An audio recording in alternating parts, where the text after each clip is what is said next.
अब भी इंडिया में जो है वो सब कुछ बेस्ट है। तो इस टाइम में उन्होंने इतनी इन्वेस्टमेंट। सर मोदी बेहतर है। मोदी बेहतर है। मोदी बेहतर है। चले ठीक है, मुझे कोई यार ये फ्रेम देखना ठीक आएगा। अस्सलाम वालेकुम। वालेकुम सलाम। सर कैसे हैं आप? अल्लाह का शुक्र, आप सुनाइए। अल्लाह का शुक्र। आप क्या करते हैं? मैं एग्रीकल्चर यूनिवर्सिटी में DVM का स्टूडेंट हूँ और फर्स्ट सेमेस्टर अभी मेरा स्टार्ट है। तो आप क्या करते हैं सर? मैं भी स्टूडेंट हूँ, एग्रीकल्चर मेरा डिपार्टमेंट है। अच्छा सर, आज का हमारा सवाल है कि लास्ट टाइम जब हमारे इमरान खान साहब की हुकूमत थी, उन्होंने रशिया के साथ एक कॉन्ट्रैक्ट किया था जिसमें उन्होंने ये कहा था, और रशिया ने पाकिस्तान को ये बोला था आप हमारे से 30% डिस्काउंट में ऑयल लें और गंदम हम आपको देंगे। जैसे कि हमारे कोई UK के प्रेशर की वजह से जो प्राइम मिनिस्टर इमरान खान तो उन्होंने उतार दिया गया था। अब उन्होंने हमारी जो मौजूदा हुकूमत ने उन्होंने रशिया को ये बोला हमें 40% डिस्काउंट पे आप हमें ऑयल दें। उन्होंने ये बोला कि हम ऑयल की बात करते हैं, हम आपको जो कुछ भी नहीं देख सकते क्योंकि हम पहले ही सबके साथ डील कर चुके हैं, इंडिया, चाइना और काफ़ी मुल्कों के साथ डील कर चुके हैं अपनी ऑयल की। इसमें क्या कहेंगे आप? UK का प्रेशर जो है वो इंडिया पे भी या पाकिस्तान पे, मगर इंडिया इस चीज़ को नहीं मानता। वो कहता है जहाँ पे हमें फ़ायदा होगा हमने वो अपने मुल्क को लेकर चला, हमने फ़ायदों को देखना है। हमारे पाकिस्तान में इतना प्रेशर क्यों UK का, क्योंकि हमने रशिया के साथ ट्रेड करने के बाद ख़त्म कर दी। इस पर क्या कहेंगे आप? सर मैं ये कहना चाहता हूँ कि अगर उन्होंने हमें कर्ज़ दिया है तो इन्होंने हमें ख़रीदा नहीं है। हमारी इतनी कम कीमत नहीं है कि हम वहाँ इनके मकरूज़ होने की वजह से, इनके प्रेशर में आके हम अपने तिजारत बंद कर दें, हम किसी से रब्ते बंद कर दें। ये ज़रूरी नहीं कि इनके कर्ज़ की वजह से, हाँ इनको अपने इंटरेस्ट से काम है, इंटरेस्ट ले, हाँ कर्ज़ हर कोई लेता है, उसके बाद हम इंटरेस्ट दे रहे हैं। तो इनको बिल्कुल नहीं चाहिए कि हमें प्रेशराइज़ करें। लेकिन जो हुक्मरान अपने इनके साथ नहीं होगा, अपनी रियाया के साथ नहीं होगा, मैं उसको हुक्मरान नहीं समझता। क्योंकि अगर वो अपनी रियाया का नहीं सोचता तो मैं उसको हुक्मरान नहीं समझता। इमरान खान की जो पॉलिसी थी वो लॉन्ग टर्म पॉलिसी थी। उन्होंने जो भी फैसले किए थे लॉन्ग टर्म किए थे। लोग कहते हैं कि क्या है, अभी अगर बुनियाद सही नहीं बनी तो आपकी बिल्डिंग कैसे बनेगी? आप 4-5 मंजिल बिल्डिंग बना रहे हो, आपने बुनियाद सही नहीं बनाई तो वो 1 साल तक भी नहीं टिकेगी। हाँ प्यारी बहुत होगी क्योंकि आपने नीचे खर्चा कम किया हुआ है, ऊपर जितना भी खर्चा करो डेकोरेशन पे, डेकोरेशन से उसकी बुनियाद, उसकी जो मजबूती है वो नहीं होती, बुनियाद से मजबूती होती है। तो इमरान खान उस मुल्क के बुनियाद को सुधार रहे थे, लेकिन बस वही प्रेशर की वजह से उनको उतारा गया। ये अभी जो रशिया की बात हो रही है, रशिया जब हमारा इमरान खान था तब ये फ़ौरन में हमारा कोई नाम था। ये अगर आप फॉरेनर से पूछ ले, ओवरसीज़ पाकिस्तानी से पूछ ले, तो जब ओवरसीज़ पाकिस्तानी यहाँ से जाते थे तो उनका कोई मकाम था। अब उनका कोई मकाम नहीं रहा क्योंकि अब ये लंदन में कोई मसले बन रहे हैं, जो शहबाज शरीफ के घर के सामने, नवाज शरीफ के घर के सामने, तो लंदन वाले जब ये देखेंगे कि ये इनका हुक्मरान है और इनकी रियाया इनके ख़िलाफ़ है तो वो हमें कैसे सपोर्ट करेंगे? हमारे ओवरसीज़ पाकिस्तानी हमें सपोर्ट नहीं कर रहे क्योंकि हमारे हुक्मरानों की वजह से वो वहाँ सही नहीं रह सकते। क्योंकि सारे जो वहाँ के लोग हैं, जो फॉरेनर हैं, वो हमें ये कह रहे होते हैं, टेररिस्ट तक कह देते हैं। हम टेररिस्ट हैं, अमेरिका टेररिस्ट नहीं है। अमेरिका अफ़गानिस्तान में जो करे अमेरिका टेररिस्ट नहीं है। इसराइल फ़लस्तीन पे जो करे ये इसराइल टेररिस्ट नहीं है। लेकिन अगर हम अपने हक़ के लिए बात करें तो हम टेररिस्ट हो गए। हमारा जो नाम इमरान खान ने रखा था, मुझे नहीं लगता कि शहबाज शरीफ या कोई भी ऐसा हुक्मरान रख पाएगा। मुझे चले आप अच्छी बात आप मुझे ये बताएं, उनके जो प्राइम मिनिस्टर हैं उनकी जो वो दुनिया में अब उनका इंडियंस का जो दुनिया में प्राइम मिनिस्टर का नाम माना जा रहा है जी, मोदी जितनी भी कंट्रीज़ हैं वो उनके साथ ही ट्रेडिंग करना चाह रहे हैं, उनके साथ ही कोई मैन्युफैक्चरिंग करने जा रहे हैं, हर चीज़ उनके साथ ही कर रहे हैं। हमारे प्राइम मिनिस्टर को किसी खत्ते पे वो ले नहीं रहे, ठीक है? वो प्राइम मिनिस्टर मोदी और फॉरेन मिनिस्टर की रिस्पेक्ट है। मुझे बताएं जो इन्होंने रशिया के साथ लास्ट टाइम जो UK के प्रेशर की वजह से हमारा जो UK के प्रेशर क्यों जी, हमने IMF से कर्जा लिया हुआ है, इसलिए UK का प्रेशर जितने भी आप पहले जाते हैं वो UK हैं, उसके बाद ही कोई काम आगे स्टार्ट करते हैं। इसमें क्या कहें, इंडिया तो जहाँ पे फ़ायदा उन्हें मिलता है वहीं पे जाते हैं। वो कहते हैं हम बाहर पे जाओ, आप जहाँ जाना आपने, हमें फ़ायदा चाहिए बस। इसमें क्या कहेंगे आप? इंडिया पे तो प्रेशर होता है ना, तो पाकिस्तान में इतना प्रेशर क्यों है कि हम ट्रेड नहीं कर पा रहे थे? सर मैं एक बात कह देता हूँ कि शहबाज शरीफ अगर हुक्मरान है तो किसका है? मेरा दिल का हुक्मरान नहीं, किसी और के दिल का हुक्मरान नहीं, तो वो किसका हुक्मरान है? मैं तो बिल्कुल उनको पाकिस्तान का हुक्मरान समझता ही नहीं, क्योंकि अगर वो टर्की जाते हैं तो उनका हाल आप देख लीजिए, अगर वो कहीं और जाते हैं उनका आप हाल देख लीजिए। हुक्मरान लीडर इस तरह नहीं होते। और जो ये इंडिया के हैं अभी उनकी रियाया उनके साथ है, चाहे जो फॉरेनर या जो UK इनके प्रेशर में वो नहीं आ सकते क्योंकि उनकी रियाया उनके साथ है। अब हमारे शहबाज शरीफ को देखा जाए तो हमारी रियाया उनके साथ नहीं है, तो उनको हर तरफ से ही प्रेशर होगा क्योंकि उन्होंने अपनी कुर्सी संभालनी है। अगर वो क्या प्रेशराइज ना हो और इनको मुंह तोड़ जवाब दे दे तो उनकी कुर्सी पर नहीं बचनी। जैसे आज इमरान खान अपनी कुर्सी में नहीं है तो इसी तरह शहबाज शरीफ भी अपनी कुर्सी पे नहीं होंगे। तो कुर्सी बचाने के लिए वो प्रेशराइज होंगे और उसके बाद अभी रशिया के साथ ये जो इमरान खान के ख़िलाफ़ जो बात होती है वो अगले बार उनकी मोटो हो जाती है। महंगाई ख़िलाफ़ बात हो रही थी कि इमरान खान के दौर में महंगाई है। अब इनके दौर में महंगाई है तो क्या हुआ? इसी तरह ये लोग कह रहे हैं रूस के साथ ताल्लुकात कायम कर रहे हैं और यूके के साथ ताल्लुकात ख़राब कर रहे हैं। अब क्या हो रहा है? जो इमरान खान के फाल्ट्स थे उनको ये मोटो बना रहे हैं। तो मुझे इनकी समझ नहीं आ रही, पता नहीं करना क्या चाह रहे हैं। ये जो मोदी की आप बात कर रहे हो, उनकी रियाया उनके साथ है, उसको कोई फिक्र नहीं है कि अगर मेरी कुर्सी जाती भी है अगली बार फिर आ जाऊँगा। तो मोदी पे कोई प्रेशर वो कर ही नहीं सकते, क्योंकि जितना भी प्रेशर करे उनकी रियाया उनके साथ है। शहबाज शरीफ के पास अभी इस वक्त देखा जाए तो सिंध में उनकी हुकूमत नहीं है। हाँ, PDM की होगी लेकिन मुस्लिम लीग की नहीं है। अगर देखा जाए बलूचिस्तान में, वो तो बलूचिस्तान में कोई मिक्स सिस्टम है, उनका कुछ पता ही नहीं चलता। उसके बाद पंजाब में देखा जाए, पंजाब में फिर यहाँ पे ये PTI है। उसके बाद अगर खैबर पख्तूनख्वा में देखा जाए तो फिर PTI है। ये अगर हमारा हुक्मरान है, हमारा प्राइम मिनिस्टर है तो कहाँ का है? फेडरल का है। तो मुझे नहीं लगता कि इस तरह मुल्क चलता है कि एक जगह का सिर्फ ये हुक्मरान और बाकी मुल्क को ना देखे। बलूचिस्तान पे भी ये लोग खातिर वो नहीं देखते, इनको ज़्यादा वो नहीं मराहत नहीं देते। ठीक है, आप क्या कहेंगे? आप चुप करके खड़े हैं, आपसे आप क्या कहेंगे इस बारे में? हाँ, भाई ने बिल्कुल सही बात की है। वाकई शहबाज शरीफ प्राइम मिनिस्टर नहीं है। प्राइम मिनिस्टर हम तो नहीं मानते। लास्ट टाइम जो पुतिन के साथ जो शहबाज शरीफ की एक मीटिंग हुई थी, आपने वो देखी थी मीटिंग जो रशिया के साथ पुतिन, वो वहाँ पे 10 दफ़ा तो उन्होंने पानी पी चुके थे वहाँ पे, वो पसीनों पे पसीने आ रहे थे आपके प्राइम मिनिस्टर को। सर, जब रियाया उनके साथ होती तो ये मतलब इनके बड़ी चाहती होती है और सही से जाते। ये तो इतने डरे हुए होते हैं, इनका कुछ पता ही नहीं चल रहा होता। मुझे बताएं, आपकी बात थोड़ी काटते हैं, मुझे प्राइम मिनिस्टर जो इंडियन, उनके बाद ऐसा क्या हौसला है कि वो हर बंदे को जवाब पे जवाब दे रहे। अब ईरान के साथ यूके ने बोला आपने ट्रेड नहीं करनी, उन्होंने ईरान से ट्रेड की। अब उन्होंने रशिया से बोला, उन्होंने रशिया से भी ट्रेड की।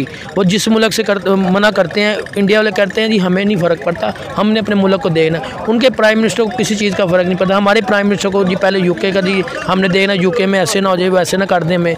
इसमें क्या कहेंगे? लास्ट बात आपसे पूछूंगा। सर, वही बात है कि उनकी रियाया उनके हुक्मरान के प्राइम मिनिस्टर कैसे हैं इस मौजूदा हालात में? उनके लिए मौजूदा हालात में उनके लिए बेहतर है। जो प्राइम मिनिस्टर अपने ही बंदों का ख्याल नहीं रखता तो वो फिर जो उसके फैसले होंगे वो सारे कौम के खिलाफ ही होंगे। अभी जो हमारे इन्होंने फैसले किए थे वो कौम के खिलाफ थे, लेकिन वो जो फैसले कर रहे हैं वो कौम के हक में फैसले कर रहे हैं। तो उनको किसी चीज़ की टेंशन होनी भी नहीं है। अगर बाय फोर्स यूके उनको कुर्सी से उतार भी देते हैं तो अगले साल फिर अगर इलेक्शन होंगे तो वो फिर आ जाएंगे, सिलेक्ट हो जाएंगे।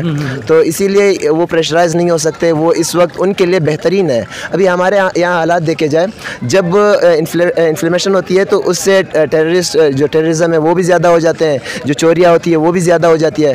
क्योंकि जब अपने लिए बंदा इतने चोरी वगैरह नहीं करता, लेकिन जो उनके बच्चे होते हैं, जो उनके घर वाले होते हैं, उनके लिए बंदा मजबूर हो जाता है। चले मुझे ये बताएं, अभी मौजूदा हालात में, अब लास्ट ये बात ख़त्म करने लगूँ, मुझे ये बताएं मौजूदा हालात में अब प्राइम मिनिस्टर कौन सा बेहतर है? अब शहबाज शरीफ बेहतर है कि उनके इंडिया के प्राइम मिनिस्टर मोदी बेहतर है इस टाइम अपने मुल्क के लिए? सर, मोदी बेहतर है। मोदी बेहतर है।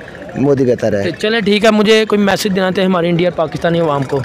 मैं ये मैसेज देना चाहूँगा कि आप जिसे सिलेक्ट करो ना, वो आप लोग के लिए बेहतर उसे सिलेक्ट करो। मैं ये नहीं कह रहा, मैं इमरान खान की बात कर रहा हूँ। मैं ये नहीं कह रहा कि वो 100% ठीक है। गलतियाँ हर इंसान से होती है। हम आदम के बेटे हैं तो हमसे गलती होनी है, ये हक बात है। लेकिन कुछ लोगों की गलतियाँ कम होती है, कुछ लोग गलतियों पे अड़ जाते हैं। एक बार गलती करते हैं फिर सीना जोरी करते हैं। तो मैं कहता हूँ अगर वो गलती करते हैं तो उनको जो छोटी गलतियाँ वो माफ़ किया जाए। और अभी जो नए जनरेशन आ रही है तो उन जनरेशन को चाहिए कि वो भी लीडरशिप की तरफ जाए। अभी कोई भी लीडरशिप की तरफ नहीं जा रहा, क्योंकि जो 2-3 पार्टियाँ हैं इन्होंने अपने जड़ बना लिए। अब जब जड़ बनाए हुए कोई नई पार्टी बन नहीं सकती। अच्छा, आप मुझे बताएं, आप क्या कहेंगे इसमें? क्या पाकिस्तानी अवाम को, इंडियन अवाम को मैसेज देना चाहेंगे? पाकिस्तानी अवाम को तो मैं ये पैगाम देना चाहूँगा कि भाई अपना वोट सही बंदे को दे, सही बंदे को, जो जिसके हकदार हो। जिस तरह के पहले इमरान खान को इन्होंने सेलेक्ट किया था, सच में सही सिलेक्ट किया था, लेकिन बाद में प्रेशराइज हो गए थे बाकी पार्टियों की मिलजोल की वजह से, उनको गिरा दिया था। लेकिन मैं तो यही कहूँगा कि आने वाले इलेक्शनों में वापस इमरान खान आना चाहिए। चले ठीक है सर, बहुत शुक्रिया। फैसलाबाद यूनिवर्सिटी से, यूनिवर्सिटी ऑफ एग्रीकल्चर से। जी ठीक है सर, आज का हमारा सवाल है, जैसे कि आपको लास्ट टाइम जब रशिया ने पाकिस्तान को ऑफ़र दी, तब हमारे इमरान खान साहब की हुकूमत थी, मौजूदा हुकूमत, उन्होंने ऑफ़र दी थी, उन्होंने ये कहा था हम 30% में डिस्काउंट पे आप हमारे से ऑयल लें। तो जबकि फिर उन्होंने जिस तरह हमारी जो यूके की प्रेशर की वजह से हमारी जो हुकूमत ने वो नहीं लिया था उनसे ऑयल। उन्होंने जिस तरह आपको था अभी उन्होंने हमारी जो मौजूदा हुकूमत है उन्होंने रशिया को ये बोला आप हमें 40% में डिस्काउंट पे हमें ऑयल दें, जबकि रशिया ने उन्हें इनकार कर दिया। उन्होंने कहा 40% की आप बात करते हैं, हमने आपको ऑयल देना ही नहीं है, क्योंकि हमने पहले ही सबके साथ डील की थी, इंडिया और चाइना के साथ हम डील कर चुके हैं।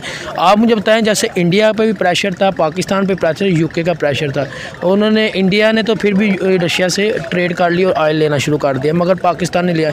इसमें क्या कहेंगे आपके, क्या ये जो हमारी मौजूदा हुकूमत ने जो उनसे बात की, जो लास्ट टाइम हुकूमत यूके के प्रेशर से उन्होंने रशिया से ऑयल लिया, इसमें क्या कहेंगे आप?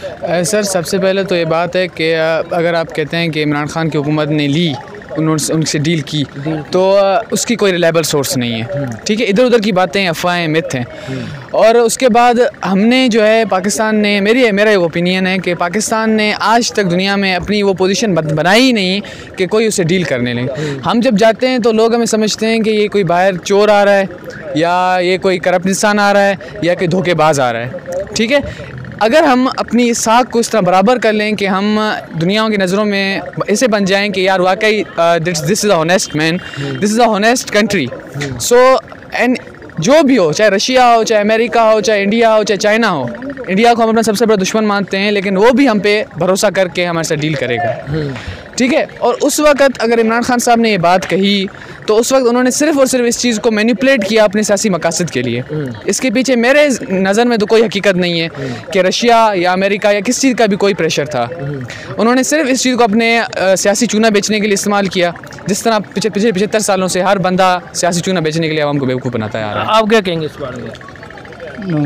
करम भाई सही कह रहे हैं, और मैं भी यही कहूँगा कि पाकिस्तान ने अगर ये इमरान खान ने ये डील की थी तो अपने सियासी मकासद के लिए की थी, और अब भी अगर वो पाकिस्तान को देते, पाकिस्तान के साथ डील करते तो अब भी देते। मुझे बताइए, जैसे इंडिया को तो जहाँ से भी प्रॉफिट मिलता हो वो वहाँ से पकड़ ले। जिस तरह ईरान से उन्होंने ऑयल की ट्रेड की 3% डिस्काउंट पे, उनको जो भी डिस्काउंट पे उनको चीज़ मिलती है वो वहाँ उनके साथ कॉन्ट्रैक्ट है। यूके का प्रेशर हो, वो किसी का प्रेशर, वो कहते हैं जी हमने अपने मुल्क को देखना, हमने आपके प्रेशर को देखना, हमने अपने मुल्क को डेवलप करना है। इस पर क्या कहेंगे कि हमारे मुल्क में क्यों यूके का इतना प्रेशर होता है कि हमारे जो जितने हुक्मरान उनकी बात सुन के किसी से ट्रेड नहीं करते? हमारे मुल्क का मसला ये है कि हमारे मुल्क में जब से आज़ाद हुए आज तक ट्रू डेमोक्रेसी आई नहीं है। हम अगर मतलब कि आपको वो बंदा लाता है तो आप कहते हैं ये अच्छा है, जब आपको हटाता है किसी और को लाता है तो आप कहते हैं ये बुरा है। जब ये कल्चर हमारे पाकिस्तान के अंदर ख़त्म हो जाएगा, जब हम कहेंगे कि जो बुरा है वो बुरा है, तो शायद हम आगे बढ़ सकें। इंडिया ने क्या किया, इंडिया में वाजपेयी को, ठीक है, उनको नो कॉन्फिडेंस मोशन से हटाया गया था, सिर्फ एक वोट के थे। उन्होंने कोई शोर नहीं मचाया, वो चले गए इलेक्शन कैंपेन के अंदर चले गए। उन्होंने ये नहीं कहा कि यार मैं इस दिन धरना करूंगा, फिर वहाँ से वापस मुड़े। उन्होंने मुल्क के ऊपर कोई प्रेशर डालने की कोशिश नहीं की। वो कैंपेन के अंदर गए, इलेक्शन कैंपेन के अंदर उन्होंने खूब लड़ी इलेक्शन कैंपेन, फिर वापस आए तो और 2/3 मेजोरिटी के साथ दोबारा आए, फिर उनको कोई हटा नहीं सकता था। आप मुझे बताएं कैसे देख रहे हैं कि इंडियन को देख रहे हैं, पाकिस्तान को, इंडिया इतना डेवलप हो चुका है और डेवलप हो भी रहा है, हम वहीं पे हम डेवलप नहीं हो रहे, हमारी सियासत ही नहीं ख़त्म हो रही पाकिस्तान में। वो कहता है मुझे सीट दे दो, वो कहता है मुझे सीट दे दो, मगर वहाँ पे ये चक्कर नहीं। वहाँ पे वो इंडिया के जो प्राइम मिनिस्टर मोदी है, जिनको कहते थे ये बंदा ठीक नहीं, मगर वो अभी तक जो एक दुनिया में उनकी इज़्ज़त की जा रही है, हमारे कोई प्राइम मिनिस्टर उसकी इज़्ज़त नहीं करते। इंडिया ने ऐसा क्या कर दिया कि जो इंडियन की इतनी प्राइम मिनिस्टर की इज़्ज़त कर रहे हैं, फॉरेन मिनिस्टर की इज़्ज़त कर रहे हैं, उनको हर मुल्क उनसे ट्रेडिंग करना चाह रहा है। हमारे मुल्क में कोई ट्रेडिंग नहीं करना चाह रहा, कोई इन्वेस्टमेंट नहीं करना चाह रहा। सर वहाँ पे जो है ना, हर बंदा अपने मुल्क को ओन करता है। वो कहता है कि ये मेरा मुल्क है, मैंने इसी के साथ करना है, मैंने इस करना है। हमारे पास जो है ना ये नहीं करते, हमारे पास कहते हैं कि हुक्मरान हमें कुछ दें, हम करें। अब आप देख लें ये किसने लगाए ये दीवारों पे निशान, ये हमने लगाए हैं, शहबाज शरीफ ने आके नहीं लगाए, इसे अवाम ने लगाए हुए हैं। लेकिन ये बनाया गया भी हमारे लिए है, लेकिन हमने इसी को ख़राब किया है। तो इसका मतलब है कि हम ये नहीं समझते कि हमारी, हम ये समझते हैं कि जो हुकूमत है, अगर इस वक्त शहबाज शरीफ है तो ये शहबाज शरीफ की मिल्कियत है। जब तक हम ये नहीं समझेंगे कि ये सब कुछ हमारे लिए बनाया गया है, हम इसको ऑन करते हैं, तब तक हम आगे नहीं बढ़ सकते। तो प्राइम मिनिस्टर मोदी को कैसे देख रहे हैं इस टाइम मौजूदा हालात में? सर मैं तो अभी इंडिया, हमारे पाकिस्तान के इतने ज़्यादा मसाइल हैं कि मैं इंडिया के मसाइल के ऊपर नज़र नहीं रखता। मसाइल नहीं, वो अचीवमेंट से उनके अंदर जो डेमोक्रेसी है, डेमोक्रेसी की वजह से मैं कहता हूँ कि अब भी इंडिया में जो है वो सब कुछ बेस्ट है। तो इस टाइम में उन्होंने इतनी इन्वेस्टमेंट कर ली है, उनके प्राइम मिनिस्टर मोदी, उन्हें क्या कहेंगे कि वो इतनी इन्वेस्टमेंट कर चुके हैं और अपने इन्वेस्टरों को बाहर से लेके आ रहे हैं और अच्छा डील कर रहे हैं, हमारे मुल्क में नहीं हो पा रही, वो उनके प्राइम मिनिस्टर को कैसे देख रहे हैं इस टाइम? सर वहाँ पे पॉलिटिकल स्टेबिलिटी है और जहाँ पे पॉलिटिकल स्टेबिलिटी होगी हर किसी का दिल चाहेगा कि वो वहाँ पे इन्वेस्ट करे। अगर यहाँ पे एक बंदा आके यहाँ पे दावा कर ले कि ये मार्केट मेरी है, हम इस लिबर्टी मार्केट में खड़े हैं कि ये मार्केट मेरी है, तो कौन बंदा इधर आके अपनी दुकान खोलेगा? कोई नहीं खोलेगा, शशो पंज होगा। अब पाकिस्तान के अंदर इस वक्त शशो पंज है हमारे हुक्मरानों की वजह से, इंडिया में ये नहीं है। तो हर कोई वहाँ पे अपनी दुकान खोलना चाहता है, हर कोई वहाँ पे इन्वेस्ट करना चाहता है। जब इन्वेस्टमेंट होगी तो जो अपॉर्चुनिटीज़ हैं नौकरियों की वो हमारे लिए बढ़ेंगी, जब अपॉर्चुनिटीज़ बढ़ेंगी तो इन्फ्लेशन कम हो जाएगी। और वहाँ पे हर बंदा अपना काम चाहता है कि मैं खुद करूँ, खुद कमाऊँ। पाकिस्तान में नहीं चाहता। पाकिस्तानी लोग सिर्फ वो सिर्फ पैसे के पीछे भागते हैं कि 10,000 रुपये मिल गए बस खुश हो गए, चले गए, तो अगली बार वोट उसको देंगे। चलो ठीक है सर, बहुत शुक्रिया, थैंक यू। आ जाइए यार।